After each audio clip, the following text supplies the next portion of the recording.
Queridos lectores y lectoras que nos acompañan usualmente en Señal Literaria, nos encontramos en Medellín, donde vinimos a conversar con una de las autoras afrocolombianas más importantes en la historia de la literatura colombiana. Ha sido una voz importante en realidad tanto de la infancia como de la comunidad del Pacífico para el mundo. Les hablo de Mari Grueso. Acompáñenme a esta bonita conversación. En el corazón del Pacífico, una niña le pide a su madre que le compre una muñeca negra que se parezca a ella, para verse reflejada como la luna en los espejos de agua. Una niña que reivindicará para siempre la literatura afrocolombiana y la presencia negra en nuestras letras, para que viajen por el mundo y se pierdan en el mar. Hoy, en Señal Literaria, Mari Grueso.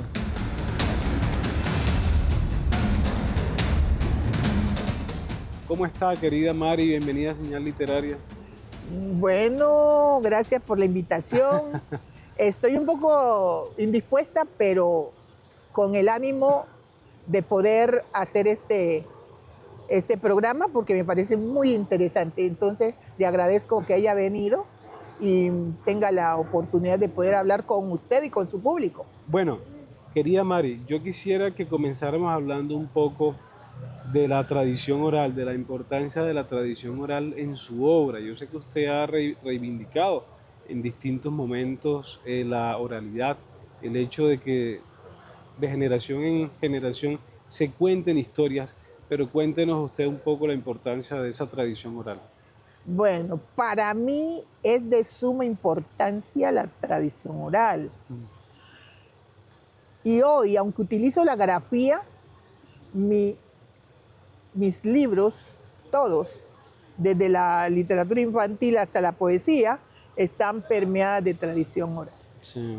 Porque esa es como la columna vertebral de mi trabajo literario. Siempre tengo como punto de apoyo la oralidad, que es lo que he heredado de mis ancestros. Mi papá era narrador oral y en las comunidades negras, como generalmente no manejamos la grafía, entonces el punto de partida nuestro era la oralidad para todo. Sí. Si era para enseñar, si era para fomentar lo que son los valores en los niños, si era para cualquier contrato que se iba a hacer, como no manejamos la grafía, eso era la palabra tenía poder, era la palabra hablada. Cuando uno daba su palabra, cuando un negro daba su palabra, eso era como un sello, como si fuera la notaría y hiciera un papel notarial. Pues ahora yo no sé qué se hizo esa palabra, la verdad no sé qué se ha hecho. Está perdida. Hablemos también un poco de su vocación literaria, querida Mari, porque yo sé que su padre era un gran narrador y su mamá, mejor dicho, memorizaba poemas y los declamaba a cualquier hora del día. Cuéntenos un poco de su vocación literaria. ¿Cómo se da usted cuenta que es una poeta, que es una escritora de literatura infantil? Bueno, lo que es la vocación literaria la tenemos casi toda la gente del Pacífico o la gente negra. Tenemos la facilidad porque nosotros todos lo creábamos y lo guardábamos en el reservorio, en la mente, porque no escribía. Y íbamos contando, íbamos cantando de lo que teníamos en la mente y el otro nos escuchaba y también aprendía y se iba generalizando pues lo que nos habíamos inventado y eso no tenía dueño. Eso pertenecía a la comunidad, lo que uno se inventaba. Entonces la oralidad siempre marcó el punto de partida y de llegada del hombre y la mujer negra, porque todo estaba basado allí, en la oralidad, en la palabra hablada. Cuando empezó mi gusto por la literatura, pues desde pequeña, porque oía a mi mamá declamando poemas de Ismael Enrique Arciniega, de Pombo, de César Conto, de muchos autores. Y me los aprendía de escuchar a mi mamá. Escuchaba a mi papá diciendo cuentos y entonces también empecé, No los decía, me vine a dar cuenta ahora, hace como unos 20 años, que en Buenaventura me pidieron que diera una muestra de cuentos. Yo dije cuento, mi papá era que sabía de eso, yo no. Que una muestra de cuentos, entonces saqué la muestra de cuentos y fui una de las que aceptaron. Ujú. Entonces me tocó venir a Buga, a un encuentro de contadores de historias y leyendas. Ajá. De allí empecé ahora sí a hacer cuentos. Y mi papá estaba vivo, yo voy a Zarzal donde él vivía y le digo, papá, recuérdeme los cuentos que usted decía. ¿Cómo es el de Sebastiancito de la Gracia? Me dije, yo no me acuerdo de nada. Pero algo, me dijo, no, yo no me acuerdo de nada porque como no lo volvió a decir, Ujú. entonces al no volverlo a decir se había olvidado. Claro, qué bonito eso. Querida Mari, pero yo también estaba pensando, leyendo un poco su poesía, en que en sus poemas está muy presente la figura como del amor y el amor que se va, ¿no? El amante perdido, el amante extraviado, los amores que se nos van con el tiempo. Y quería preguntarle por el amor, por su concepción del amor, pero también porque sé que su esposo fue como un gran patrocinador, que él le decía a usted, usted tiene que estudiar, tiene que sentarse a leer, tiene que sentarse a escribir. Sí, el amor es fundamental, también igual que el mar, Mm, en mi trabajo literario. Porque yo empecé a escribir poesía, claro que la poesía, uno lee a Neruda, por ejemplo, a Benedetti, pero Benedetti el escritor.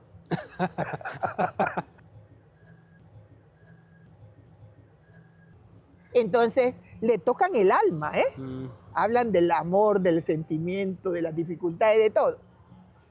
Así es que, pues, el amor siempre es una pieza fundamental en la literatura, en la poesía, porque la poesía es la expresión del sentimiento. sí, Y entonces, ¿qué es lo que nosotros contamos? Nosotros contamos lo que sentimos. ¿Qué escribimos? Lo que sentimos. ¿Qué es lo que queremos que los demás lean? Lo que nosotros sentimos, pero a la vez la pueden estar sintiendo los otros, quien los lee. Hay textos que caen como calzan así, como anillo al dedo, en alguna persona que lo lee. Lo asume como suyo porque está viviendo las mismas circunstancias. Entonces yo, el amor es inevitable en mi poesía. El mar, son los elementos que utilizo. Mi esposo fue fundamental en mi trabajo, no solamente en el trabajo literario, sino en todo lo que soy hoy. Porque cuando él murió, yo estaba haciendo tercer semestre en la universidad, pero eso ya él dejó, como quien dice, la semilla fecundada, ya dejó a las personas con la claridad de que tenía que estudiar. Cuando pequeña no lo hice, yo tenía un abuelo que me escogió de como 18 nietos que tenía y me escogió que yo era la persona que él debía criar y educar. ujú, Mi abuelo tenía dinero en su momento ujú, y él quiso educarme a mí, pero las cosas se complicó, mi abuelo muere y yo ya quedé con la madrastra de mi mamá. ujú, Entonces las cosas no se me dieron ya. Una hermana de mi mamá, Roberta Romero, que era mi madrina, sí, era como también mi segunda mamá, pero ella se casa y quedé en manos de la madrastra de mi mamá y entonces no. Así no, las cosas no funcionaron así y yo dije, no, yo me voy de aquí. Pero ya cuando me caso, mm, mi esposo me dice, ¿usted por qué no estudió? Porque mi familia materna, todos estudiaron. ¿Por qué no estudió? Le dije, porque no quise. Me dijo, ¿qué? Que porque no quiso. Le dije, pues claro, no quise. Me dijo, pero ahora iba a estudiar. Le dije, ¿estudiar yo? no está ni tibio, hasta mejor me voy de aquí. Estás loco, le dije yo, mi plata que me voy para de mis papás. Entonces él me dio mi dinero, cogí mi avión, llegué a Cali, cogí mi bus de Flota Magdalena, que era la que estaba en ese tiempo de moda, y me fui a Zarzal. Estuve 15 días en Zarzal y cuando regreso, mi esposo me había matriculado ya. Buscó los papeles y me matriculó. Me dijo, usted es tan inteligente que no tiene ni idea lo inteligente que es. Y eso también me hace pensar, querida Mari, en la confianza del amor, ¿no? Todo lo que él confiaba en usted y en su talento. Él confiaba mucho en mi talento. Parece mentira que confía más que yo.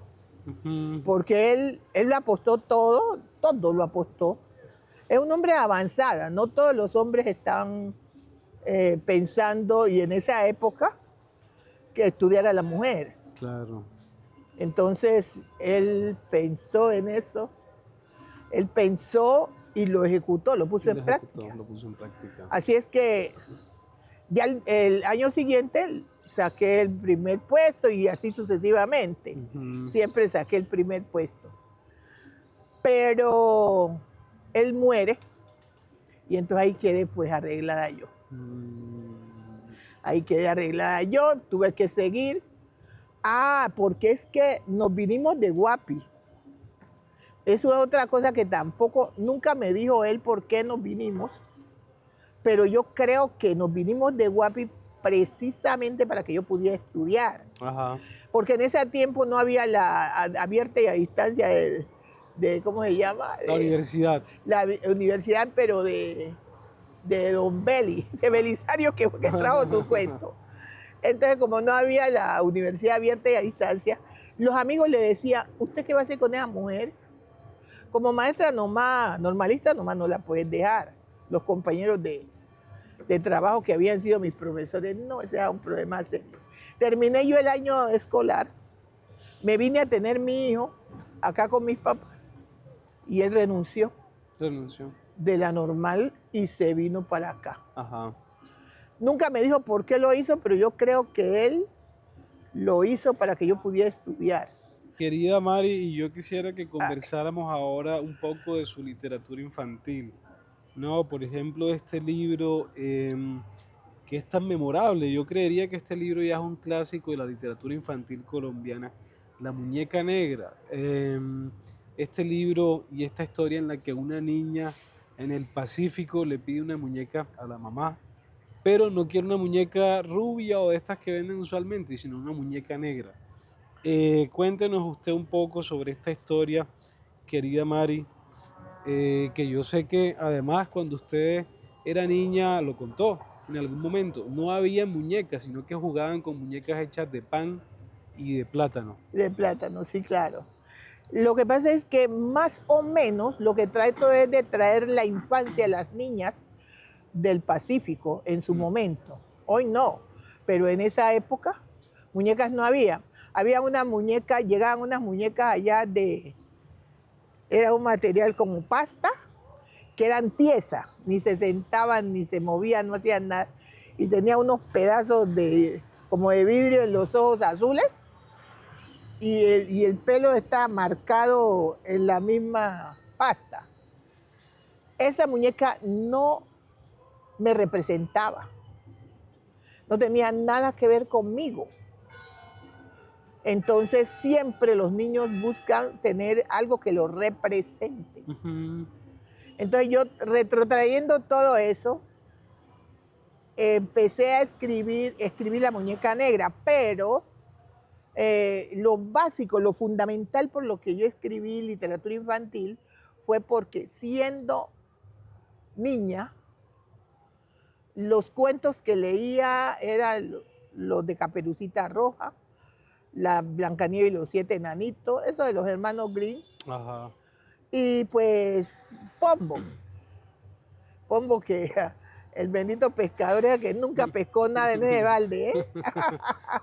Y el bendito gato que era una cosa loca, el gato bandido. Pero sobre todo la viejecita que tenía de todo y no tenía que comer, ¿ah? Sí. Qué cosa tan terrible. Entonces, Eso fue lo que leí. Sí.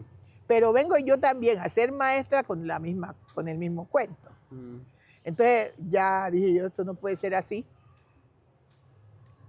Y empecé a escribir cuentos en el aula de clase, donde mis alumnos eran los protagonistas.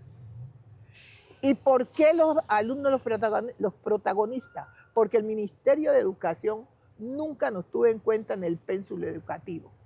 Los negros no estábamos en esos libros, ni siquiera en los libros de cuentos. Estamos en el aula de clase, recibiendo clases, pero clases que no tenía que ver nada con uno. Por lo menos algo, no que tuviera que ser todo en educación, pero que de alguna manera tuviésemos allí, pero no estamos reflejados. Entonces yo, partiendo de ese principio, empecé a escribir textos donde los niños negros eran protagonistas. Ujú. Entonces allí mis propios alumnos tenían las funciones, eran los héroes, y mis alumnos, cuando leía yo en el aula de clase los cuentos, ellos felices de la vida, todos empezaron a ser los mejores para que en el cuento siguiente yo los colocara a ellos de protagonistas. Ah, qué bonito. Eso me valió, mejor dicho, fue fundamental para mí, porque posteriormente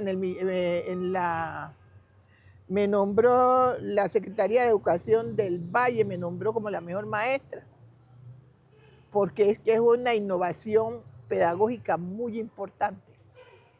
La poesía entonces yo la utilizaba como un medio, como una estrategia para poder llegar con mayor facilidad a mis alumnos. Entonces, y aún la sigo utilizando. Si usted lee cualquiera de mis textos de literatura infantil, al final va a encontrar un poema. Y eso también es una innovación literaria, que no están en los otros textos de literatura infantil. Claro. ¿Por qué? Porque para mí la poesía es importante en el proceso de enseñanza-aprendizaje. Ujú. Los alumnos aprenden la poesía, los alumnos aprenden, la memorizan, pero también son capaces de hablar en público, que eso no es fácil hablar en público. Claro.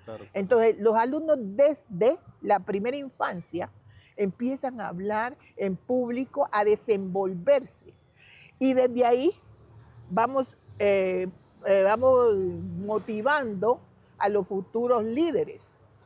Porque cuando se dice que hay que decir un poema en otro grado de una izada de bandera, los muchachos, no, yo no voy a salir allá. Yo me sé el poema, pero yo no voy a salir, porque a mí me da pena. Que salga ese, que es decir, no le da pena. Entonces ya no le da pena, por lo tanto no, él empieza a ser líder en el aula de clase.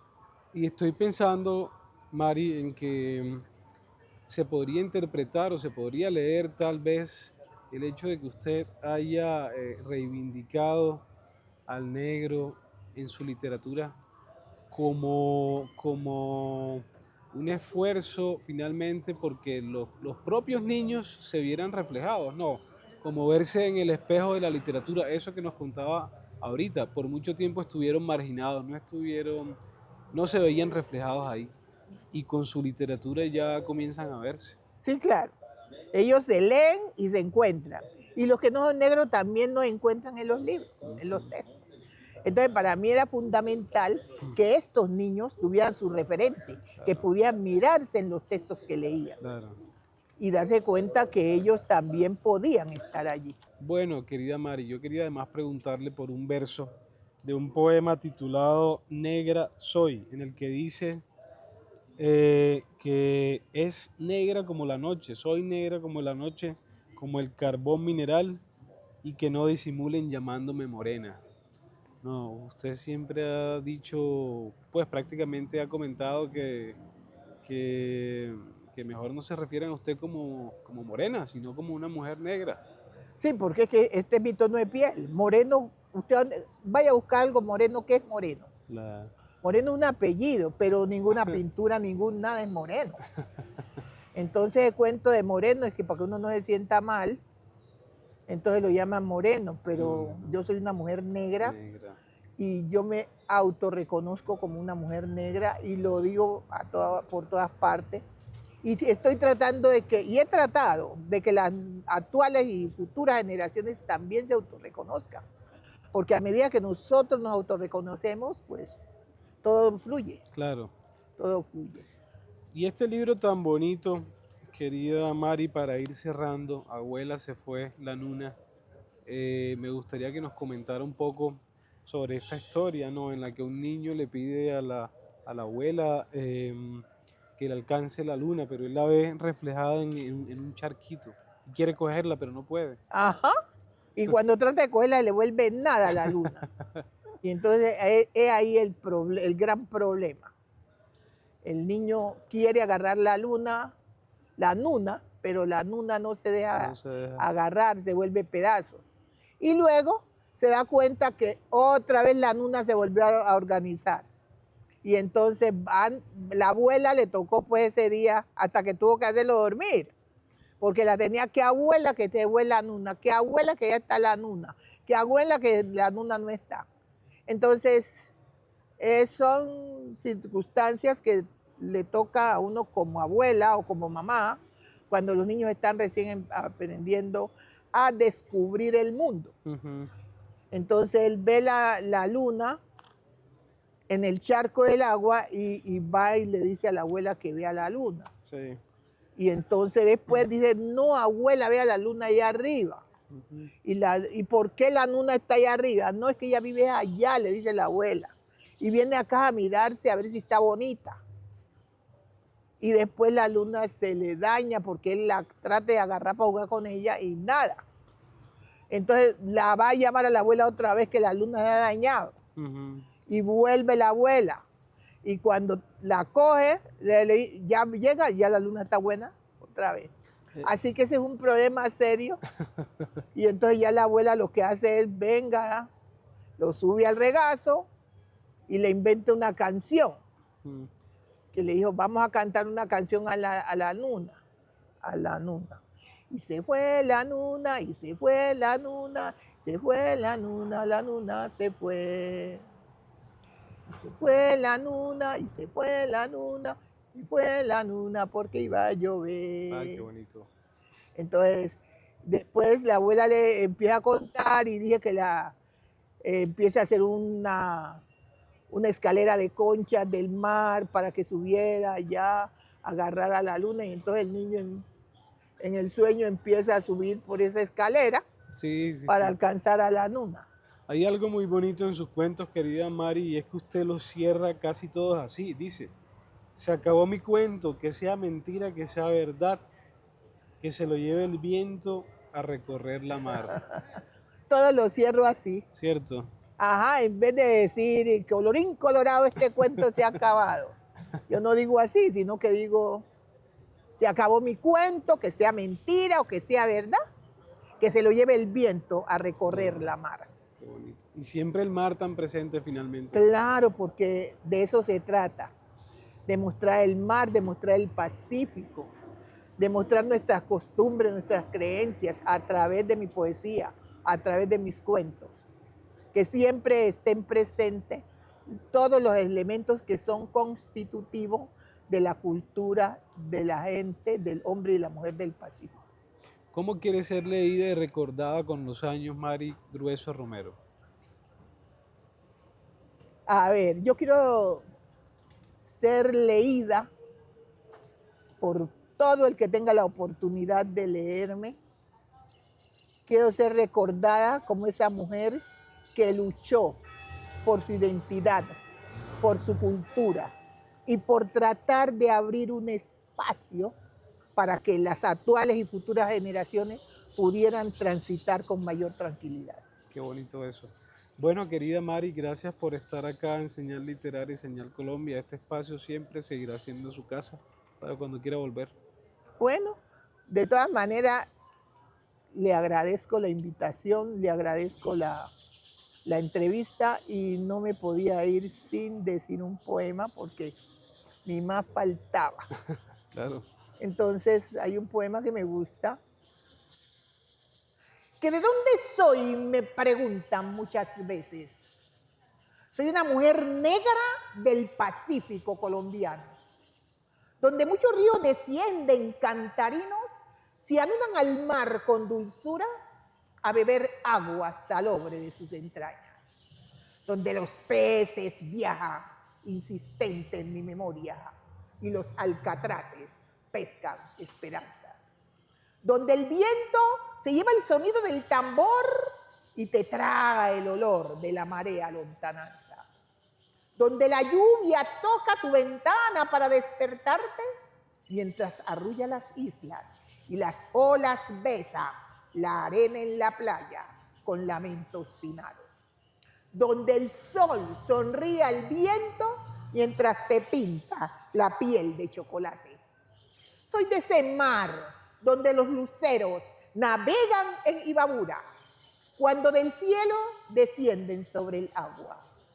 Y Dios viene de cuando en cuando a pasar vacaciones en sus playas. Ah, qué lindo eso. Querida Mari, no sé si sea posible antes de que cerremos el programa que nos leas un fragmento del libro, el que quieras. Anochece en Tumaco, la perla negra del Pacífico colombiano. Andrés juega con conchas de almeja, de piangua, de chorga, de pateburro y de ostión. Su abuela, Aleida, canta suavemente un currulao. A Tumaco lo quemaron a la 1 y a las 2. A Tumaco lo quemaron a la 1 y a las 2. Y las señoras gritaban que Tumaco se acabó. Y a la 1 y a las 2 y a la 1 y a las 2. Qué lindo.